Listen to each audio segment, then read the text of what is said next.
Shalom Bapak Ibu, selamat pagi, selamat kita bertemu kembali dan kita sehidangan di dalam pestanya Tuhan, pesta rohani yaitu menikmati firman Tuhan. Kita semua adalah orang-orang yang dikasihi, artinya Tuhan pasti mempersiapkan sesuatu yang terbaik karena kasih-Nya kepada kita. Amin, bukan karena kepintaran tapi karena Dia mengasihi kita semua yang ada pada pagi hari ini supaya kita boleh hidup jalan-jalannya.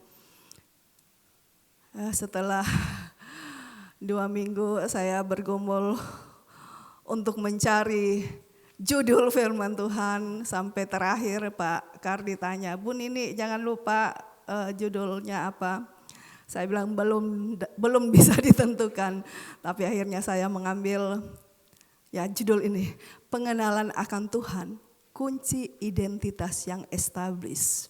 Ini dari ayatnya yang saya dapat Daniel 11 ayat 32 di bagian B. Tetapi umat yang mengenal Allahnya akan tetap kuat dan akan bertindak. Wow. Kalau kita establish di dalam pengenalan kita akan Allah, dan ketika kita mengenal Allah, kita mengenal juga diri kita sendiri sehingga itu membuat kita establish. Seperti doa saya tadi, banyak orang Kristen yang hari ini begitu semangat menerima firman Tuhan, tetapi di kehidupan lain setelah dari atas tiba-tiba saya pernah melihat satu hamba Tuhan yang ketika dia baca buku dan dia sangat semangat, dia ngobrol dengan kita begitu bersemangat, menyampaikan firman dengan begitu semangat. Tapi satu waktu jadi saya, orangnya sudah di atas, tapi tiba-tiba saya lihat sudah di bawah lagi. Jangan sampai kita seperti itu. Kita establish di dalam identitas kita di dalam Kristus. Ayo kita lihat establish itu artinya kita teguh, kita mantap memastikan identitas kita secara jelas dan kokoh dan berfungsi dalam hidup sehari-hari sesuai identitas kita. Mengetahui identitas kita, tapi kalau tidak berfungsi sehari-hari sesuai dengan identitas kita nggak ada guna Mengetahui identitas tanpa identitas itu kita presentasikan keluar, tidak ada gunanya. Sebelum saya lanjut, kita lihat dulu dalam bahasa Inggrisnya ayat ini bagus sekali. Saya ambil bagian bawah aja karena bagian atasnya tidak penting buat kita. But the people that do know their God shall be strong and do exploits. Kita lihat arti exploitsnya apa? Do exploits artinya melakukan perbuatan-perbuatan besar, berani dan berdampak, bukan tindakan biasa, tetapi aksi yang melampaui hal normal. Dan saya mau katakan ini semua hal ini ada di dalam jati diri atau identitas di dalam Kristus. Amin. Amin. Ini adalah hal yang luar biasa dan ajaib. Tuhan mempercayakan kita. Tuhan memberikan privilege buat kita. Untuk apa? Untuk memanifestasikan atau mengekspresikan roh ciptaan baru. Karena itu tidak bisa dilakukan oleh semua orang. Tetapi setiap orang yang telah lahir baru, yang percaya Yesus Tuhan dan Juru Selamat, diberikan hak, diberikan privilege untuk mengeluarkan, mengekspresikan roh ciptaan baru itu. Roh itu sudah kita punya. Di dalam 2 Korintus 5 ayat 17. Sebab di dalam Kristus kamu adalah ciptaan baru. Yang lama sudah berlalu, sesungguhnya yang baru sudah datang. Kita sebagai orang percaya, harusnya kita cuma mempunyai satu identitas, yaitu identitas di dalam Kristus. Kita jangan punya identitas ganda. Ya, harusnya kita cuma punya satu identitas di dalam Kristus. Sebenarnya saya nggak akan berbicara ke sini apa yang saya susun, tapi di dalam menyembah Tuhan membawa saya apa yang saya ngomong tadi. Ini ditentukan oleh akar kita. Di mana kita berakar, itu yang akan kita keluarkan dari dalam kita. Kekristenan itu adalah tentang mengeluarkan hal-hal yang ada di dalam kita keluar. Tetapi kalau kita tidak mengenal kebenaran ini, yang kita lakukan, kita mencari-cari hal yang di luar untuk kita masukin ke dalam.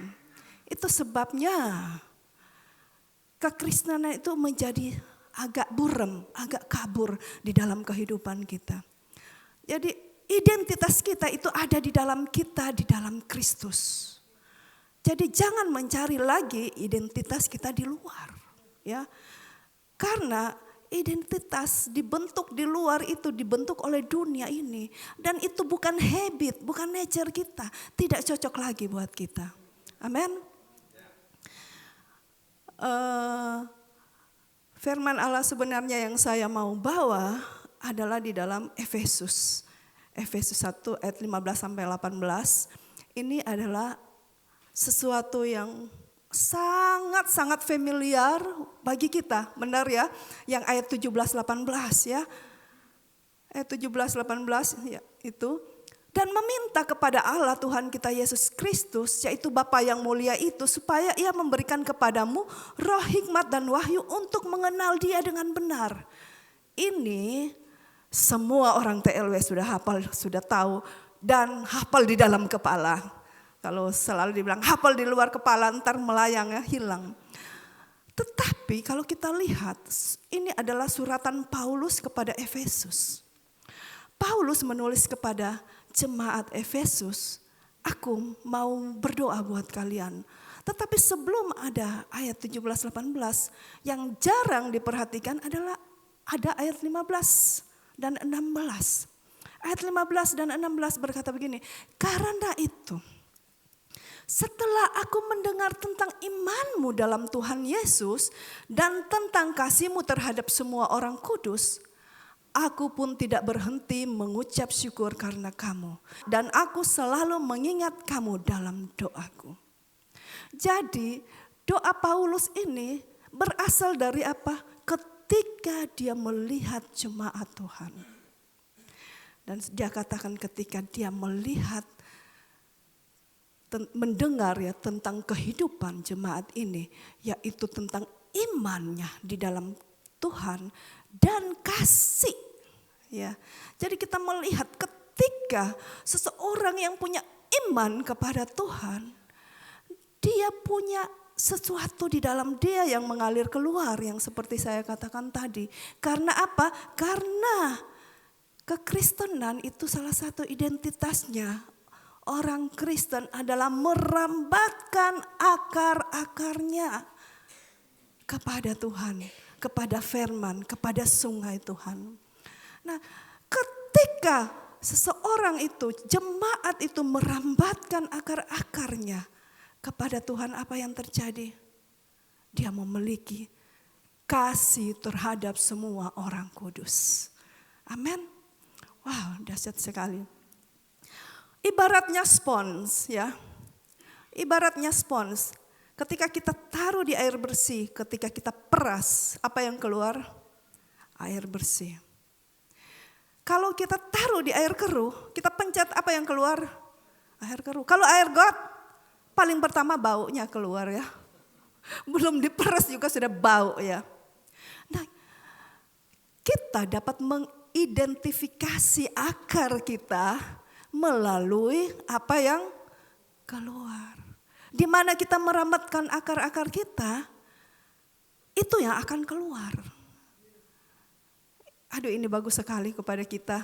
Jadi kita nggak usah jauh-jauh lihat akar ya. Kita lihat aja seseorang itu mengalirkan apa. Ketika seseorang mengeluarkan sesuatu dari hidupnya, itu tandanya dia sementara penuh dengan hal itu. Jadi ketika dipres, ketika ada tekanan dalam hidup ini, itu yang pertama kali keluar. Tapi ketika seseorang yang terlalu menyedap terlalu banyak sesuatu, sebelum dipres, karena kepenuhan sudah keluar sendiri. Ada kita melihat yang seperti itu? Jadi bagaimana cara kita memperbaiki apa yang keluar? Yaitu dengan memperbaiki apa yang masuk. Apa yang kita rambatkan akar-akarnya. Di mana kita bertumbuh. Kita adalah, sekali lagi saya katakan bahwa kita adalah orang-orang yang akan mengekspresikan atau memanifestasikan roh ciptaan baru kita. Tapi kalau yang keluar bukan dari roh ciptaan baru, berarti kita sementara bipolar rohani. Ya, tapi kita tidak mau, itu sebabnya kita perlu mendengar firman Tuhan pada pagi hari ini. Supaya kita tahu, bukan kita tahu apa yang kita keluarkan.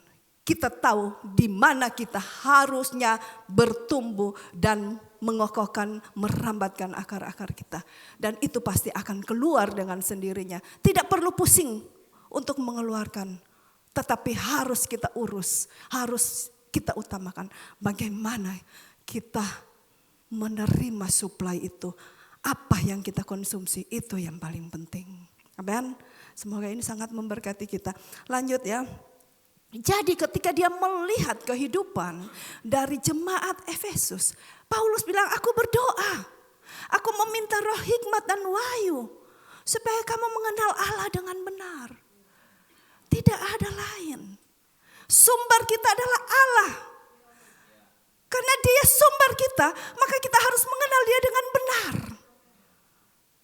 Kalau kita, walaupun dia sumber kita, tapi kalau kita mengenal dengan salah, kita akan punya ekspektasi yang salah dan hal-hal yang akan kita alirkan. Tuhan Yesus bilang dari dalammu akan mengalir aliran kehidupan. Nanti kita akan mengeluarkan hal yang salah. Pemahaman kita, ya, apa yang kita lihat, cara berpikir kita bisa beda-beda. Ya, kalau Bapak Ibu lihat saya dari depan, oh itu Bu Nini. Dari depan. Lihat saya dari belakang, belum tentu bukan Bu Nini itu. Kayaknya bukan. Tapi ada ya orang yang bisa mengenal. Gak peduli mau dari belakang, karena kedekatan dia bisa kenal. Oh itu Bu Nini. Ya. Masing-masing orang punya pemahaman yang berbeda-beda dengan Tuhan. Tentang Tuhan. Tetapi Paulus berkata, aku berdoa, aku meminta roh hikmat dan wahyu. Sama seperti pada pagi hari ini, saya pun meminta roh hikmat dan wahyu. Supaya kita semua di tempat ini bisa mengenal Allah dengan benar. Karena dialah sumber kita berakar, sumber kita bertumbuh. Karena ketika apa yang kita keluarkan dari dalam hidup kita ini tidak sesuai dengan Allah yang benar. Wah. Maaf bicara, itu akan memberikan efek, memberikan dampak, merusak atau membangun. Ya.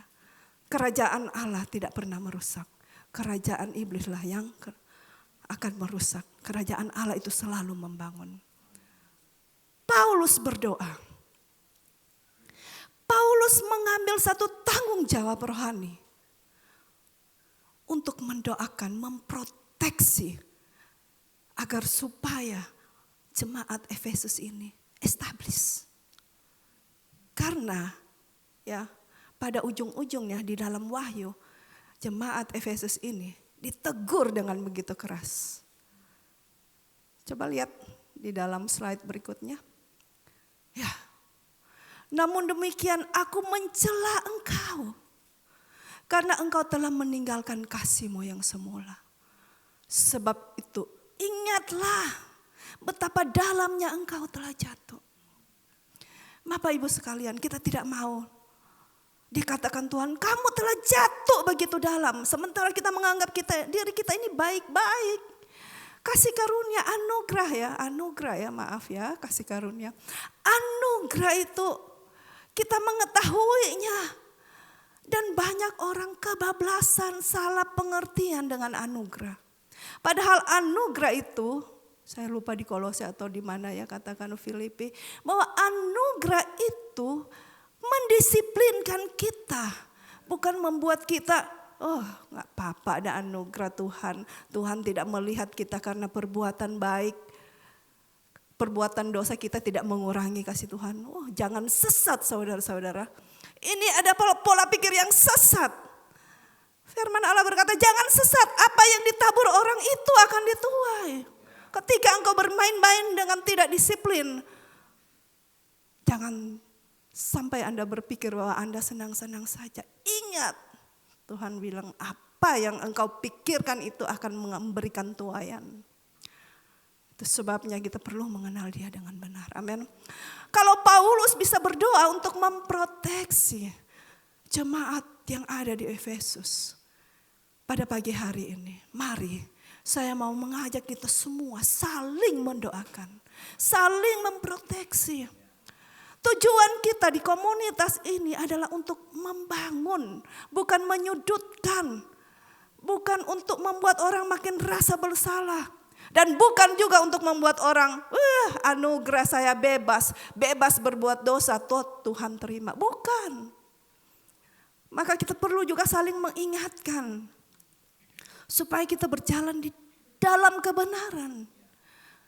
Dengan pola pikir yang demikian kita tidak mungkin hidup dalam kebenaran. Sementara Roh Kudus menuntun orang ke dalam kebenaran. Kalau Anda berpikir begitu artinya Anda sedang tidak dipimpin oleh Roh Kudus. Jangan berpikir berbuat dosa karena anugerah itu berbuat dosa bebas semau-maunya. Bahkan tidak boleh ada dosa kecil. Kenapa? Karena kalau di mata Tuhan itu putih murni kudus, nggak ada titik pun, nggak ada dosa kecil pun, iya kan? Kita memang masih belum mampu, kita membutuhkan anugerah. Tetapi ingat di dalam roh lahir baru kita Tuhan menaruh kemampuan. Amen. Ada anugerah Tuhan yang luar biasa buat kita. Memampukan, bukan untuk membuat kita lebih berbuat dosa lagi. Ini aneh ini. Kalau kita lebih berbuat dosa lagi. Lebih pemarah lagi. Lebih apa lagi?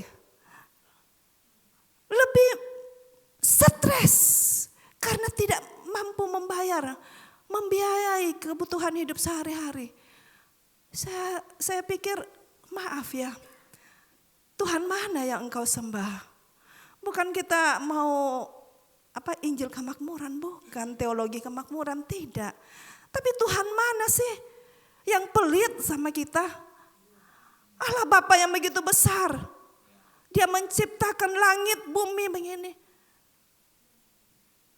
Kekhawatiran saja sebenarnya kan.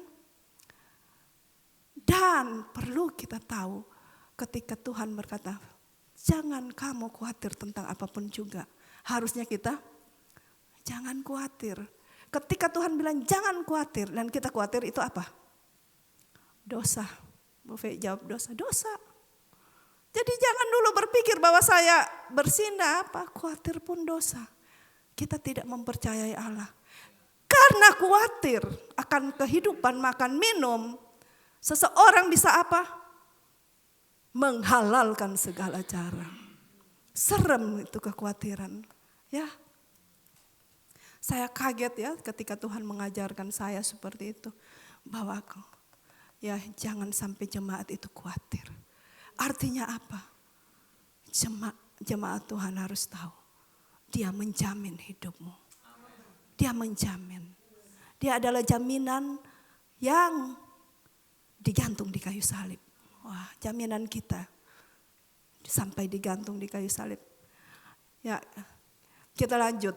Ya, jadi doa Paulus supaya kita mengenal Tuhan lebih dalam lagi. Kita lihat ada level-level pengenalan. Yuk slide berikutnya. Sepertinya saya tidak akan habis ya.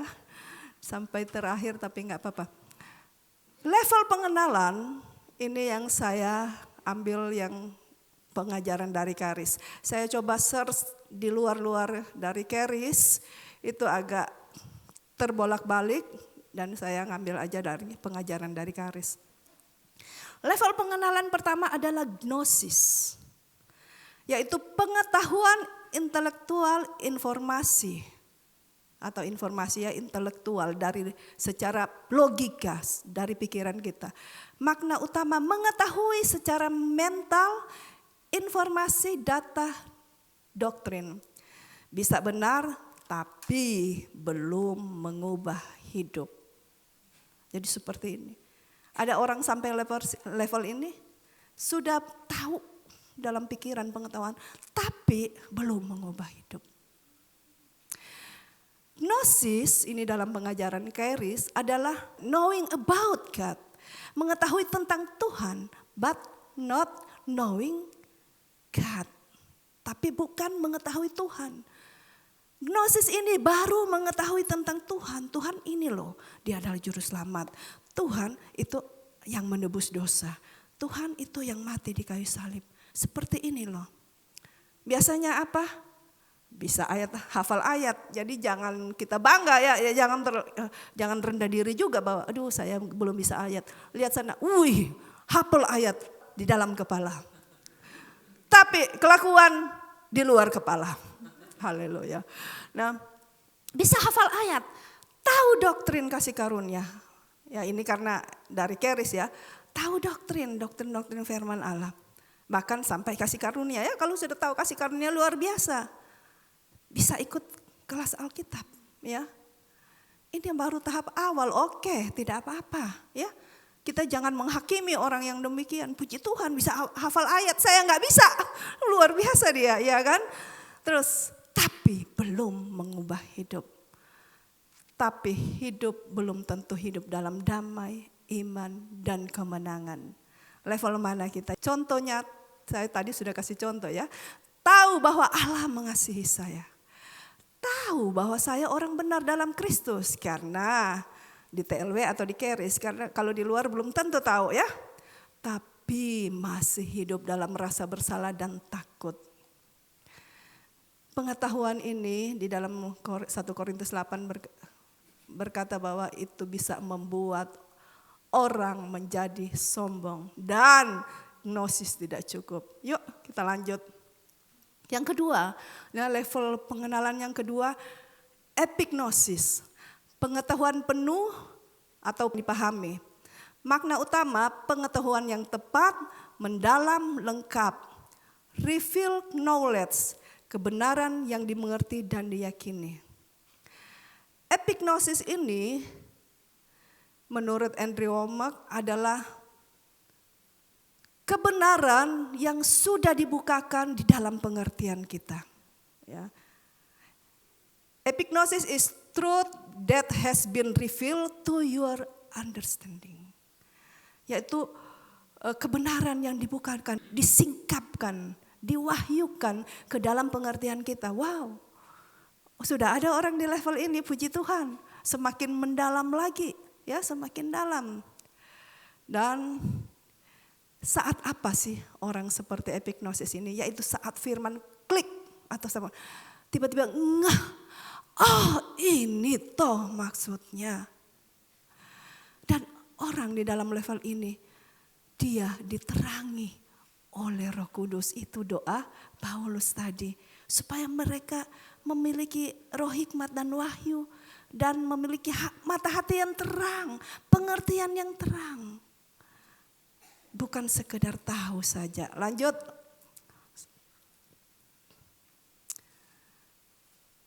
Nah, Efesus 1 ayat 17 yang tadi ya saya bilang, pikiran mulai diperbarui, identitas mulai jelas, iman mulai bertumbuh.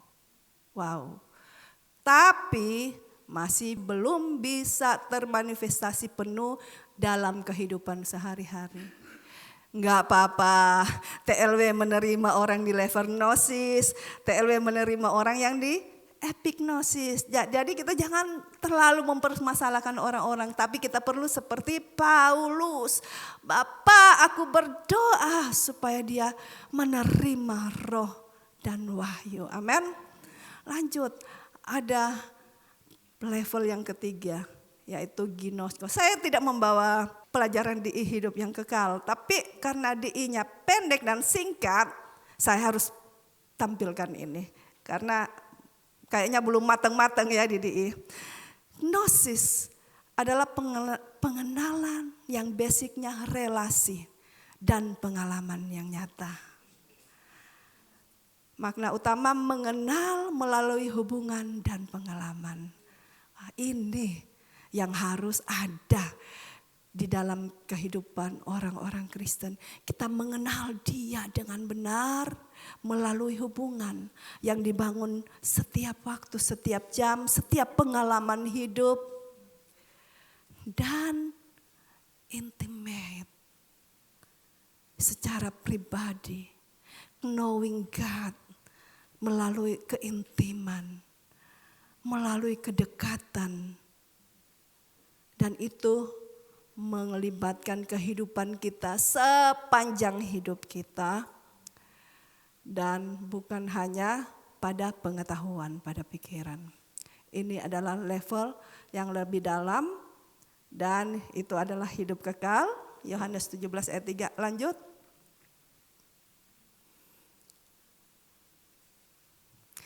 Andrew Wommack berbicara tentang hidup kekal itu bukan nanti di surga, tetapi sekarang, yaitu ketika kita mengenal Dia dengan benar dan memiliki hubungan yang intim seperti hubungan suami istri. Sedekat-dekatnya itu yang siang malam hidup bersama.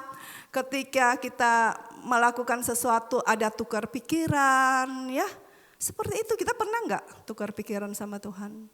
Sepertinya kita melakukan sesuatu dulu, ketika salah baru balik sama Tuhan. Gitu ya, banyak kali pengalaman kita.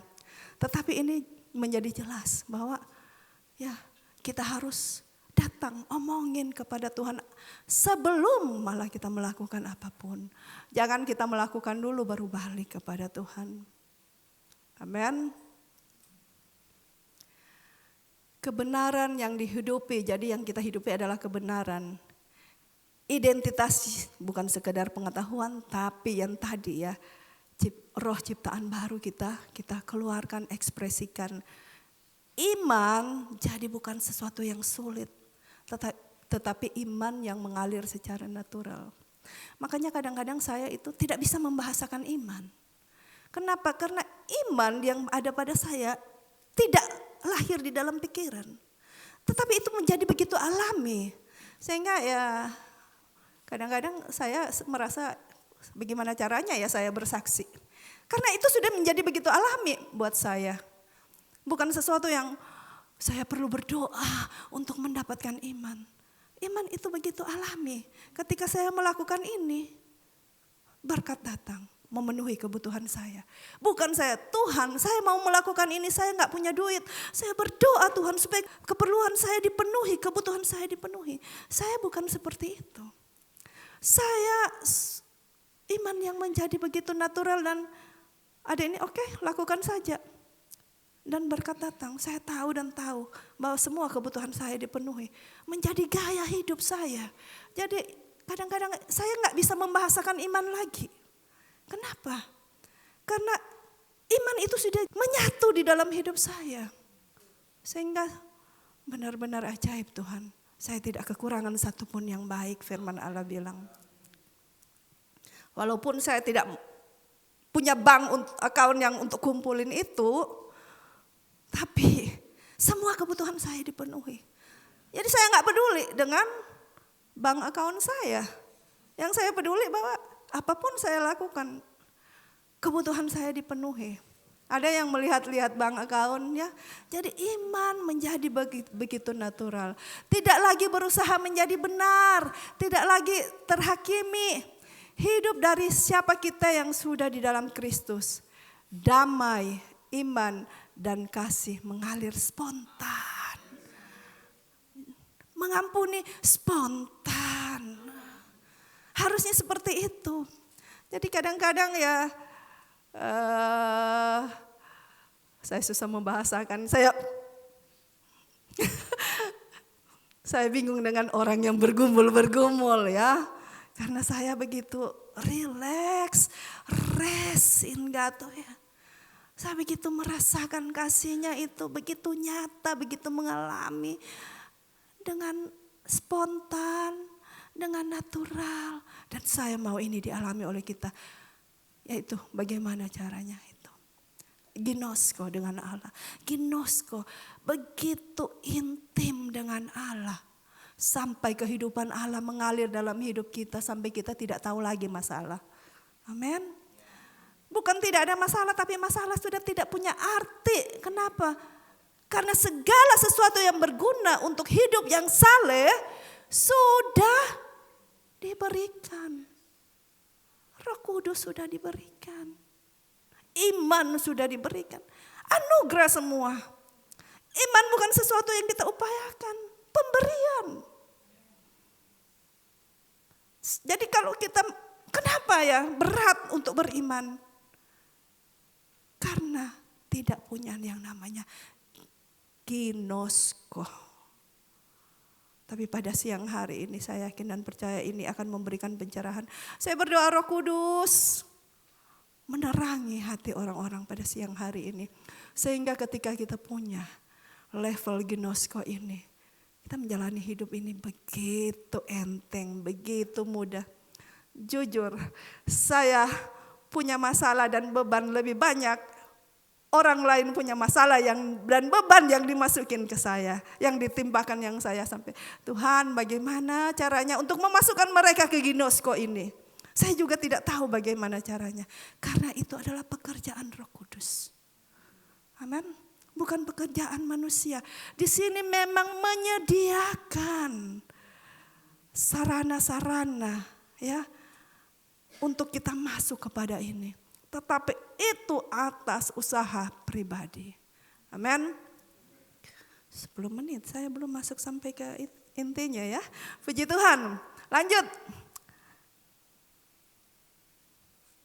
Yohanes 4 ayat 24 berkata bahwa Allah itu roh dan barang siapa menyembah dia harus menyembahnya dalam roh dan kebenaran. Segala sesuatu yang berhubungan dengan Allah sifatnya spiritual. Jadi ketika kita datang kepada Allah dengan memakai akal budi kita, dengan melihat kepada kenyataan kedagingan dan fakta kita tidak akan bisa memahami Allah. Jadi siapa yang menyembah dia harus menyembahnya di dalam roh dan kebenaran. Artinya apa? Artinya untuk mengenal dia pun harus mengenal dia di dalam roh dan kebenaran. Kita tidak bisa tanpa roh. Sebab itu kita sangat membutuhkan Roh Kudus untuk menuntun, membimbing langkah-langkah kita. Terlebih kita perlu sekali bersekutu dengan Roh Kudus. Amin. Saya mau tanya, berapa banyak waktu yang kita berikan untuk berjalan bersama Roh Kudus dibanding dengan waktu yang saya berjalan sendiri? Coba kita renungkan. Seminggu sekali di dalam gereja, ya. Ada yang begitu ya. Saya dulu sangat suka ibadah. Ya, di kampung saya itu adalah ibadah hampir setiap malam. Dan bagi saya sangat suka. Kenapa? Karena ibadah sama-sama lebih enak daripada ibadah sendiri di rumah. Masuk kamar, kunci kamar sendiri di rumah. Dibanding dengan duduk di sini, lebih enak di sini. Saya bisa lebih fokus.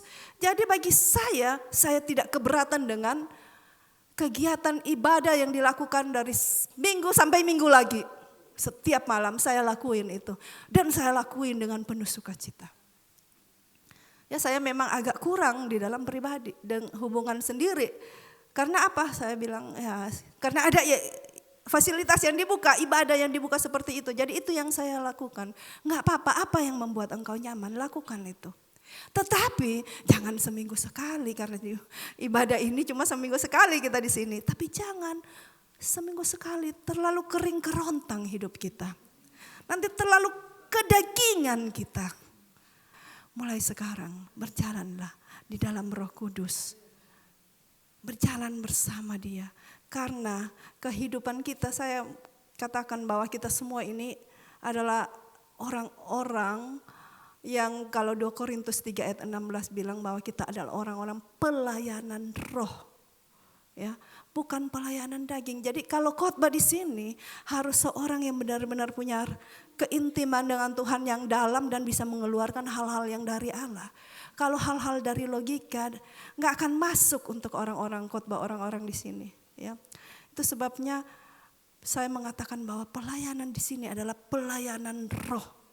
Sebab itu kalau di sini adalah pelayanan roh, mari kita juga bersekutu dengan Roh Kudus, berjalan bersama Roh Kudus. Kalau hari-hari berat yang kita lalui, saya sudah harus tutup ya karena jamnya sebenarnya masih banyak bahannya. Kita memiliki yang namanya privilege. Kita berbeda dari orang-orang di luar sana. Kalau kita tahu ya, orang-orang di luar sana yang tidak mengenal Allah, yang belum dilahirkan baru, tidak bisa mempunyai relasi dari roh ke roh dengan Allah. Itu sebabnya Yohanes 4 berkata bahwa kita harus menyembah Dia atau berelasi dengan Dia di dalam roh. Karena Allah adalah roh, kita butuh kedalaman yang paling dalam di dalam hati kita, di dalam diri kita. Ada ayat firman Allah yang berkata begini, masuklah ke dalam kamar. Kalau engkau mau berdoa, tutup pintu kamar. Ini bukan berbicara tutup pintu kamarmu. Engkau tutup pintu kamar tapi pikiran jelajatan kemana ya, ke sana kemari. Engkau berdoa 5 menit, apa yang engkau pegang? HP lagi. Dengan alasan mau lihat ayat firman. Ya kan? Padahal yang dibuka. Iya, saya mau baca firman ini. Apa ya? Ambil. Tapi tiba-tiba tangan ini secara otomatis yang dibuka apa? WA. Facebook. Jadi yang namanya masuk ke kamar. Tutup pintu itu. Artinya apa? Tutup pikiranmu, aksesmu dari semua hal-hal yang bising, yang di luar, yang mengganggu. Untuk masuk ke dalam kedalaman dengan Tuhan. Selama ini kita terlalu di permukaan. Itu sebabnya kita tidak mendapatkan apa-apa. Kalau kita ke laut, kita cuma melihat laut, bagus, indah, wow. Banyak ikan di sana, tapi kita gak akan dapat ikan. Ya. Banyak hal ajaib di dalam Tuhan. Banyak perkara luar biasa di dalam Tuhan. Tetapi itu perlu kedalaman. Tutup pintumu. Tutup aksesmu ke semua hal-hal yang mengganggu. Hal-hal yang membawa pikiran kita jauh dari Tuhan. Karena benar-benar Daud katakan begini. Pujilah Tuhan hai jiwaku. Pujilah namanya yang kudus, hai segenap batinku.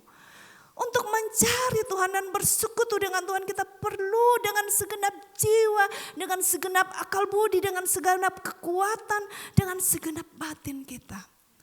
Kalau kita hanya separuh-separuh, 10% apalagi, ya kita mungkin cuma sampai pada gnosis.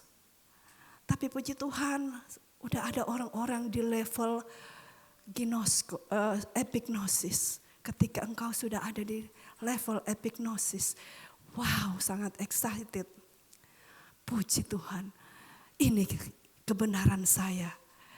Ini bisa dipraktekkan dan kita praktekkan, kita menerima buah. Tapi itu belum cukup.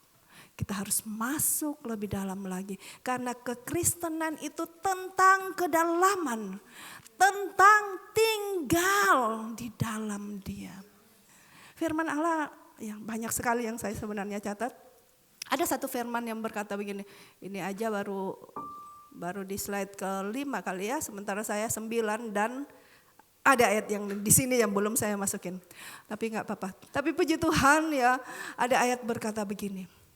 Kamu bukan lagi hamba, kamu adalah anak. Wow. Itu sebabnya Allah menyuruh roh anaknya ke dalam hati kita. Bukan kepada siapa-siapa, roh itu. Makanya saya bilang kita ini mengalami privilege. Diberikan roh anaknya ke dalam hati kita. Sehingga kita dapat berseru, ya Abah, ya Bapa. Itu orang-orang di luar sana firman Allah katakan apa? Mereka menjalani hidup ini yatim piatu secara rohani. Tapi kita memiliki ya Abah, ya Bapa. Roh anaknya disuruh kepada kita karena kita bukan lagi hamba, kita anak. Ingat, kita bukan hamba. Bukan hamba nafsu, bukan hamba emosional, bukan hamba stres. Kita adalah anak kebenaran, amin. Kita adalah anak kekudusan, kita adalah anak Allah, kita adalah anak kemakmuran. Kita gak usah takut bilang kemakmuran ya. Akhir-akhir ini ada sedikit tentang kemakmuran. Gak apa-apa, kita harus punya jiwa yang makmur. Sehingga benar-benar kemakmuran menjadi milik kita dan bisa kita manifestasikan buat orang lain. Karena kita adalah anak. Firman Allah bilang begini. Hamba tidak tinggal di dalam rumah. Anak tinggal di dalam rumah. Kalau engkau sudah ginosko dengan Tuhan, engkau akan ngerti apa artinya anak tinggal di dalam rumah. Hamba tidak tinggal. Cuman anak yang memiliki hak untuk ginosko dengan Allah, dengan punya keintiman. Hamba tidak bisa. Hamba ada batas untuk menghadap tuannya, tapi anak tanpa batas. Amin. Itu yang Tuhan mau. Tuhan tidak pernah memberi batas kepadamu untuk masuk lebih dalam. Masuk ke kamarnya, ke kamar keintimannya, masuk. Karena memang kekristenan itu bicara kedalaman, bukan bicara dalam permukaan. Ya, engkau harus masuk lebih dalam. Apa yang sekarang ada dalam hidupmu? Mengapa tidak selesai? Karena engkau tidak masuk ke dalam kamar Bapamu. Padahal engkau punya akses penuh. Hamba tidak punya akses. Hamba mungkin bisa masuk ke dalam kamar Bapa untuk beberes-beberes. Tapi ketika kita masuk ke kamar Bapa, apa yang bisa kita lakukan di kamar Bapa? Bisa tidur di sampingnya? Bisa peluk dia? Bisa cium dia? Kenapa tidak? Proskuneo. Mencium Bapa di dalam penyembahan. Saya mengajak orang-orang sini untuk lebih banyak menyembah. Karena menyembah itu membawa keintiman yang lebih dalam dengan Bapa, persekutuan yang dalam dengan Bapa. Di sini ada pujian penyembahan. Jangan lurus-lurus.